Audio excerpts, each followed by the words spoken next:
So I've been noticing a trend lately. Like, I don't have any interest in like taking an easy job, a safe job. I know I'm going to get a paycheck every week. That's never interested me. That seems like prison. The biggest scam on planet Earth is a job. I need someone to be patient with me. The message is pretty clear. You're not going to go anywhere financially if you stick to your lame 9-to-5 job. All that's going to happen is you're going to be miserable, trapped, and poor. Not to mention, you'll always be subject to the whims of your evil boss. The only way to reach true financial freedom?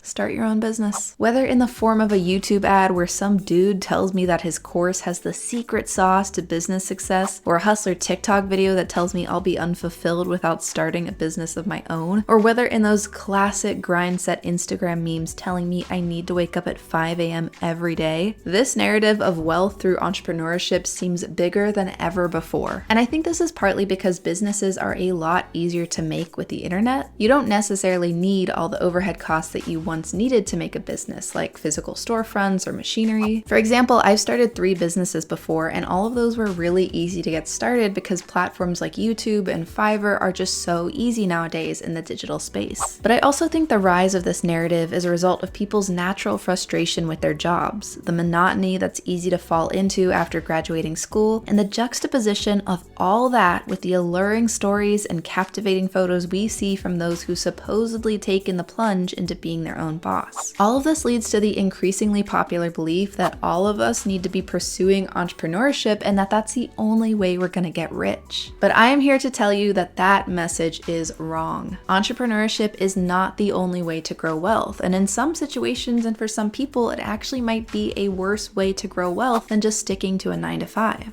So let's talk about it. Let's talk about why this is such a lie, how you actually can build wealth through your 9-to-5, and whether entrepreneurship is right for you. By the way, if you're new here, I'm Cara and I make videos on the intersection of money, media, and intentional living. If you like video essays where you can learn about financial education in a fun, entertaining way, you might like my channel, so make sure to subscribe and check out my other video essay after this one on how FOMO culture can keep you poor. Also, thank you so much to Mint Mobile for partnering with me on this video. For those who don't know, Mint Mobile offers premium wireless for as low as $15 a month, and you don't have to sacrifice any coverage, speed, or data. It is a fantastic way to save extra money every month, which you know we love on this channel because more money means more to your savings, to your investments, and to simply help your financial future. Mint Mobile is built on the nation's largest 5G network, and they're able to keep costs low because they sell directly to you online, aka no retail stores, no salespeople. I mean, why should you pay more than you have to for access to the same network? Switching to Mint Mobile is also super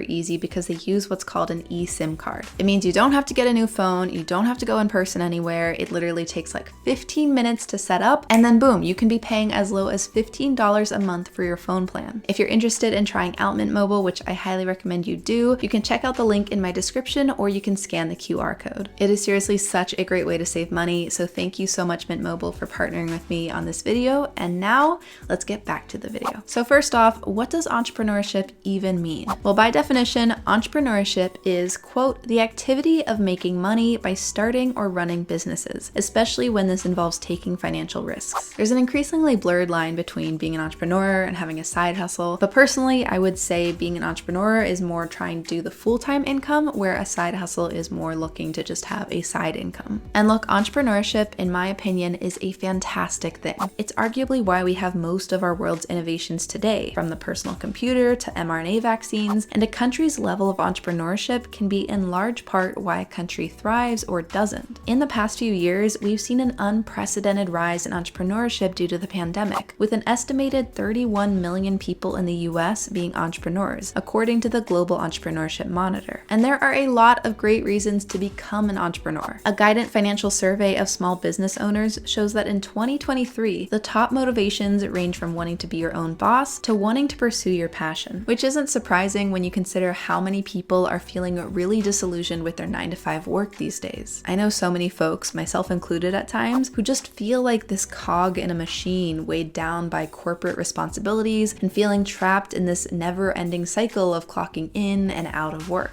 And I think this rising disillusionment is a result of many factors, especially the way we handle work norms in an era of unprecedented productivity and the media we consume around wealth and careers. Like seriously, why are we still doing the 40-hour work week when study after study shows that reducing the hours in a week actually makes for more productive people in the knowledge workforce and therefore generates more wealth for all of society?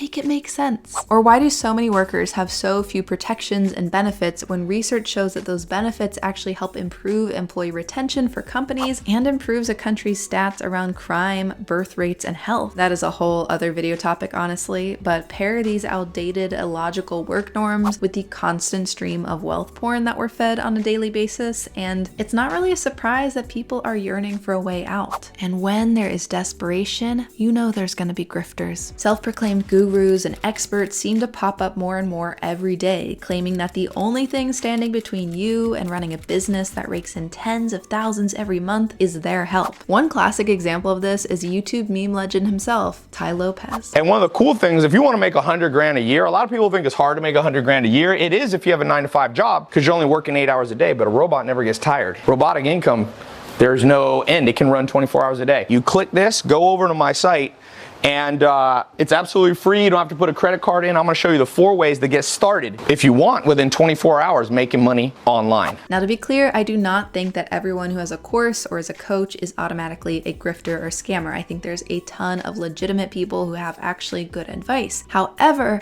there are enough of those grifters and scammers out there that I think it is worth being really wary of the claims that they're making. Businesses take time and risk, and like anything in life, there is no secret formula except for Krabby Patties. I also want to reiterate that I think starting your own business can be great, and it can lead to making tens of thousands a month or even more. I think that's absolutely possible and realistic for many entrepreneurs. That being said, I also think it's important to say that not everyone's dream has to be your dream. The part of the popular entrepreneurship narrative that worries me the most is how it can kind of shame people who don't choose that path. Yes, building a business might be someone's dream, and yes, owning 10 Lambos and a mansion might be someone's dream. Doesn't mean it has to be your dream. I think it's worth it for all of us to regularly step back and ask ourselves whose dreams we are actually following. And that is easier said than done, but analyze whether your dream life is being influenced by your true self, or if it's being influenced by hustle culture, influencers, movies, the Kardashians, your parents, or even the child version of yourself. And I know that last one goes kind of against the inner child advice a lot of people give, but I think that we can sometimes feel negatively obligated to what we said we wanted as a kid. We have to remember our kid selves didn't know about every job out there, and they probably weren't considering things like work-life balance. They just weren't working with a lot of information. At the end of the day, we have to know what fulfillment and success looks like for us as individuals, and we have to be wary of how our version of success can be influenced. The mansion tours, the designer brands, the $100 million empires, these can end up making us feel inferior, like we're missing out on something or we're not doing something we're supposed to. By the way, if you want to hear more about the topic of FOMO, check out my recent video after this one called How FOMO Culture Keeps You Poor. And unfortunately, I think one of the main groups of people that ends up feeling inferior from this kind of messaging is people who are in 9-to-5 jobs. There's almost this demonization of the 9-to-5, as if you're ignorant and a victim if you choose to continue working at a company rather than starting something of your own. And don't get me wrong, there are absolutely issues with 9-to-5 jobs. Like I said before, we still cling to a lot of old work norms as a society, despite data showing that they're counterproductive, like the 40-hour work week. And some companies have toxic work environments that make working there miserable. I'm not saying any of that isn't true or that it shouldn't change, but to cast the entirety of being an employee as if it's some bad thing that you should never aim for is damaging. It can be damaging to some people's sense of self-worth, as if the only thing that you should be proud of is if you're doing entrepreneurship. And it can also potentially be damaging to people's financial futures. There are a ton of financial benefits to a 9-to-5, and as someone who works a 9-to-5 and also runs a business, here are some of the 9-to-5 financial benefits I've noticed. 1, stability. I get a paycheck twice a month and I always know how much will be on there. Obviously, I could always get fired out of the blue, but for the most part, it's a consistent income income stream, which makes it easier to budget monthly and save regularly. Pair a good budget and savings rate from a 9-to-5 with compound interest in the market, and you can absolutely be on the path to wealth. 2 is benefits. My company pays for all of my insurance, from health to dental to eye, not to mention a 401k match, all of which leaves me with more money in my pocket. Health insurance wise, on average, a single person pays about $111 a month for employee-sponsored coverage, but they would on average pay over 4 times more with an employer at $456 a month. And number 3, capital. If you're working at a company, you don't have to put your own financial capital on the line, whereas if you were starting your own business, you might have to personally take out a loan or throw in money from your own savings. The reward could be greater, yes, but the risk is also much greater, with 1 out of 5 small businesses failing within the first year. On top of the financial benefits of a 9-to-5, it's also important to consider what I'd call the lifestyle benefits, like how it might be easier to maintain boundaries in a 9-to-5 versus working your own business. There's a popular quote that goes, "Entrepreneurship is trading a 9-to-5 for a 24/7." On that same note, people often say they want to go into entrepreneurship because they don't want to answer to a boss anymore, but they forget that running your own business just means you have a lot more people to answer to, aka your clients or customers. Also, for me at least, I found a lot of social and learning value from my 9-to-5. I'm fortunate enough to work with some really great coworkers who've become my friends over the years, and I've learned a lot about collaboration, communication, all that jazz from working at a larger company. Like, school was good to learn general theory, but I've learned so many more practical skills in the workplace, and that's really valuable to me. Not to mention, if I don't like my employer or the role or the industry anymore, it's relatively simple for me to pivot and job hop. So there's a level of career flexibility that you get with your 9-to-5. Now, I feel like I have to keep repeating this, but this video is not meant to be bashing entrepreneurship. I personally want to be a full-time entrepreneur one day, but I don't think it's a path that everyone needs to or should take. It also isn't a path that's going to be easy for everyone. There's already built-in difficulties in being an entrepreneur, but there's also a level of privilege that makes it a little bit easier to get into that. Let's be honest, it's a whole lot easier to quit your 9-to-5 and start your own venture if you have a safety net of family to fall back on. Whether it's money they've given you or just knowing you can always move back in with your parents, levels of privilege may correspond to the levels of comfort you might feel trying to start your own business. That's not to say that those with less financial privilege can't or shouldn't become entrepreneurs, but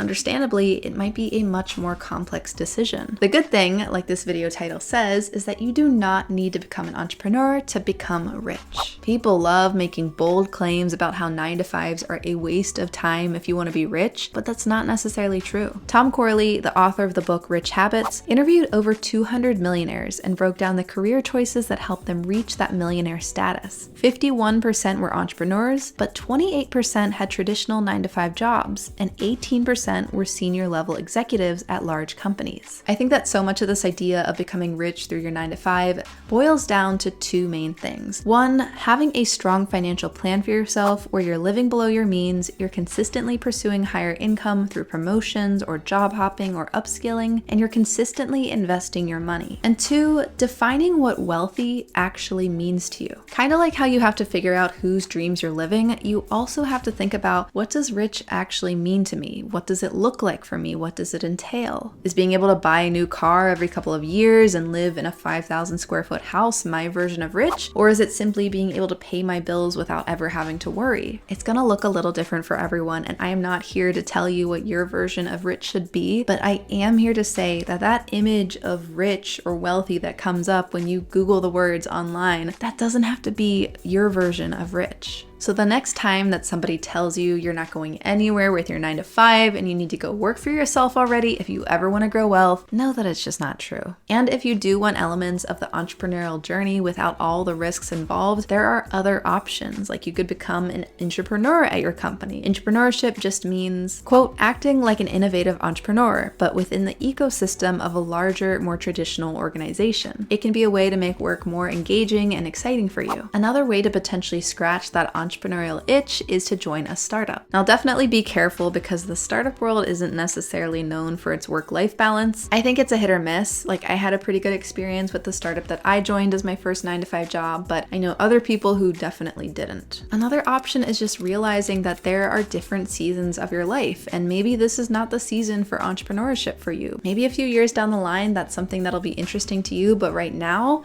it just doesn't align with your values and priorities, and that's totally fine. But what do you think? Are you someone who prefers to be at a 9-to-5, or would you rather start your own business? And what do you think about the messages people share around entrepreneurship? Let me know in the comments below, and thank you so much for watching and supporting this channel, whether it's through watching these videos or supporting on Patreon. Be sure to like and subscribe for more video essays, and if you like this one, go check out my video, How FOMO Culture Keeps You Poor. I think you'll really like it. Thank you again, and I will see you next time. Bye!